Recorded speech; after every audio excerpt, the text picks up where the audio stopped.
ધારી marketing yard ખાતે ટેકાના ભાવે થતી મગફળી ખરીદીમાં ખેડૂતોનો અભૂતપૂર્વ ઘસારો। ધારી માર્કેટ યાર્ડ ખાતે હાલ ટેકાના ભાવે મગફળી ખરીદી શરૂ થઈ છે। સાથે સોયાબીનનું પણ રજીસ્ટ્રેશન ચાલુ કરી દેવામાં આવ્યું છે। આજે ધારી માર્કેટિંગ યાર્ડ ખાતે વહેલી સવારથી જ ખેડૂતો પોતાના વાહનો લઈને ધારી માર્કેટિંગ યાર્ડ ખાતે પહોંચ્યા હતા। અત્યાર સુધીમાં 40,000 કરતાં પણ વધારે મગફળી બોરીઓની ખરીદી થઈ ચૂકી છે। મંડળીનો લક્ષ્યાંક 7 લાખ મગફળી બોરીઓ ખરીદવાનો છે, ત્યારે ખેડૂતોમાં પણ ઉત્સાહ જોવાઈ રહ્યો છે।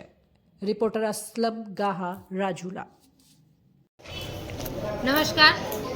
ધારી સેન્ટર ખાતે ટેકાના ભાવે મગફળી તથા સોયાબીનની ખરીદી શરૂ થઈ રહી છે અને આ સરકાર દ્વારા જે ખરીદી કરવામાં આવી રહી છે તેમાં ખેડૂતોનો અભૂતપૂર્વ સહકાર મળી રહ્યો છે અને ખેડૂતો ખૂબ જ ઘસારાથી અત્યારે મગફળી અને સોયાબીન લઈ અને સેન્ટર પર આવી રહ્યા છે। મેડમ, અત્યાર સુધીમાં કેટલી ખરીદી અંદાજે થઈ હશે?